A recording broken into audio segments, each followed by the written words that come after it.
The fast-moving transition of President-elect Trump. His recent picks for cabinet positions and other high-profile roles are eliciting strong reactions in Washington and beyond. That includes his choice of Robert F. Kennedy Jr., an environmental lawyer and anti-vaccine activist, to lead the Department of Health and Human Services. NBC News Chief White House correspondent Peter Alexander has the latest on the Trump transition. Good morning to you guys. President-elect Trump overnight announcing his latest cabinet pick, Republican rival turned supporter Doug Burgum, North Dakota's governor, for Interior Secretary. And it does come as many Senate Democrats quickly condemn Trump's selection of Robert F. Kennedy Jr. to oversee everything from drug, vaccine, and food safety to health insurance for millions of Americans. One Democrat calling him a fringe conspiracy theorist, but a Senate Republican is praising the pick of Kennedy, calling him a courageous truth teller. President-elect Trump overnight hosting allies and his transition team at Mar-a-Lago. We're going to turn our country around. Praising one choice that's causing controversy. RFK Jr., Bobby. Robert F. Kennedy Jr., an environmental lawyer and anti-vaccine activist, as the head of Health and Human Services. People like you, Bobby. Don't get too popular, Bobby. Kennedy on social media saying he's committed to advancing Trump's vision to make America healthy again. An outcast from one of the most famous families in American politics, Kennedy endorsed Trump after ending his third-party presidential bid, with Trump teasing a potential role in his administration. I'm going to let him go wild on health. Kennedy's record is already under the microscope. Kennedy says he's not against vaccines. Oh, I'm not going to take away anybody's vaccines. I've never been anti-vaccine. In fact, he's frequently pushed misleading and false claims about vaccines. There's no vaccine that is, safe and effective. Raising eyebrows last year with a false conspiracy theory that COVID was designed to target certain ethnicities. COVID-19 is targeted to attack Caucasians and black people. The people who are most immune are Ashkenazi Jews and Chinese. He's also shared conspiracy theories that pesticides and plastic could be affecting children's sexuality.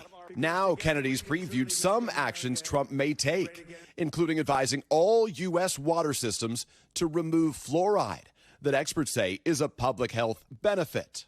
Kennedy also won popularity by focusing on nutrition and promising an overhaul of the FDA.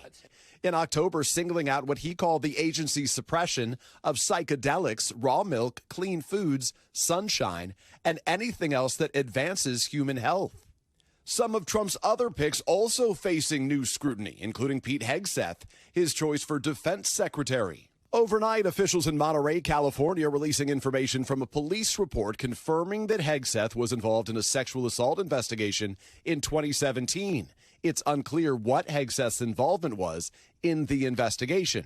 The Trump transition team saying Hegseth has vigorously denied any and all accusations and no charges were filed.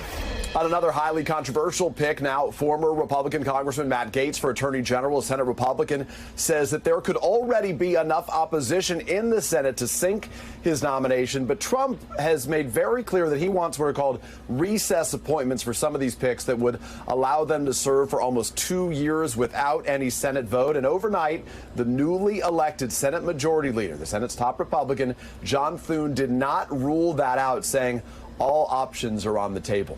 Back to you. All right, Peter, thank you. Let's bring in NBC News senior reporter Brandy Zadrozny for more on President-elect Trump's decision to pick Robert F. Kennedy Jr. to lead health agencies. Good to have you with us. It was just last week RFK Jr. told Arvon Hilliard he's not looking to take away anyone's vaccines. If he's confirmed, what could he do?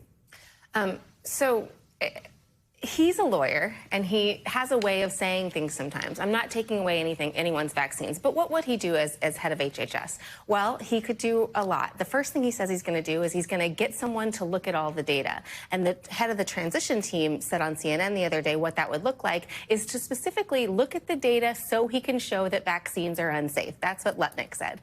So he has an agenda in mind, and he's been very clear about this agenda for the last 10 years, since 2015, when he started this group, Children's Health Defense, which is the world's largest anti-vaccine organization. He wants to prove that vaccines are unsafe. He believes that vaccines and pesticides are responsible for all of the world's maladies, all of the children's health maladies, from autism to asthma. And so this is his agenda, to figure out this grand conspiracy theory and get under the hood. And to be clear, this flies in the face of what just conventional medicine tells us, Every right? bit of it. Every bit of it. You know, I talked to public health officials yesterday. My phone was ringing off the hook. And so here's what some of them say, right? Mandy Cohen, director of the CDC, called it concerning. She said she doesn't want to go backwards. She said children and adults are going to suffer or lose their lives to remind us that vaccines work. People said they were, a former director of the CDC, Richard Besser, told our colleague they were speechless. Paul Offit, who's a professor of pediatrics at the University of Pennsylvania, he told me that he was shocked, and he said, I can't believe that people knowing who he is and what he said would ever put him in a position of authority. It's like Typhoid Mary being in charge of food safety. Wow, that's a statement right there. I have to say, on Election Day, I was in Wisconsin. I was talking to voters, and I talked to a man who had always voted for Trump. And this time around, he said, I voted for Kamala Harris. And he said it had nothing to do with Trump. He said he was worried about who Trump was thinking of bringing into his cabinet. And he specifically mentioned Elon Musk and RFK Jr. So there were voters out there who realized this was a possibility. On the flip side, you have people who are anti-vaccine. What have been some of their reactions to this pick? What are you seeing online? Absolute elation. Yeah. You know, right after the election, people, again, in Robert F. Kennedy's group, Children's Health Defense, they have a morning show. They went on and they said, you know, this is the opportunity that they were looking for, that they were hoping for. Robert F. Kennedy was always a long shot candidate. He was never going to win the presidency. Every expert, every Politico said. What he could do, though, and what I warned about in my profile from 2013, was that he wanted to give his mission legitimacy. He wanted to bring legitimacy to the anti-vaccination movement, and that's exactly what's happening here. And you are an expert in disinformation. This is a reminder, information matters. Indeed. All right, Brandy Zadrozny, appreciate your reporting. Thank you. As President-elect Trump continues to build out his administration, one man now appears to have a big say in the government's affairs.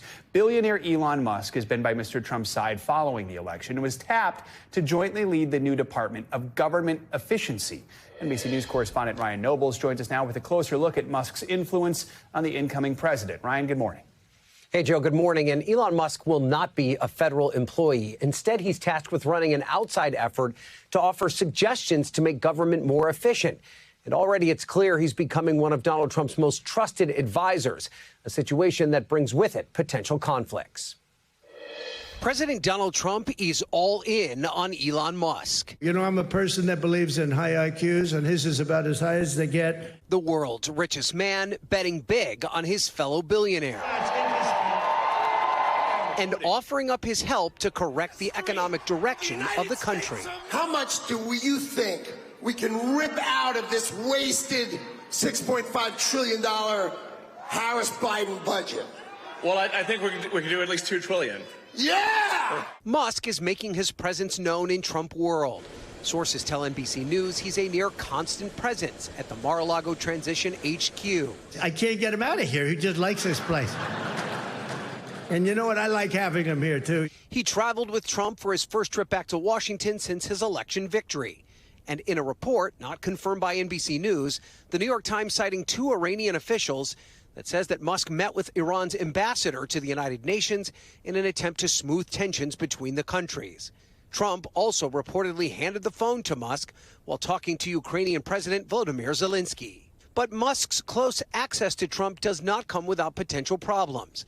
The billionaire's various companies have major contracts with the federal government. His company, SpaceX, has received billions of dollars in federal projects. Are you kidding me? His company, Tesla, sells more electric cars than any other company.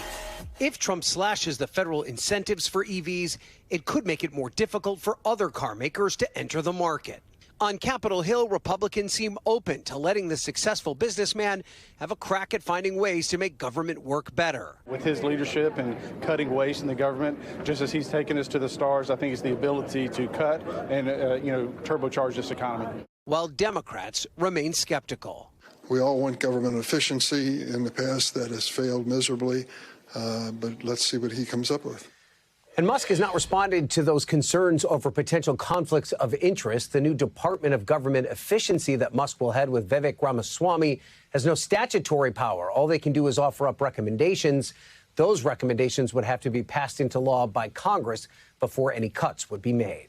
Joe? All right, Ryan, thank you so much. Thanks for watching. Stay updated about breaking news and top stories on the NBC News app or follow us on social media.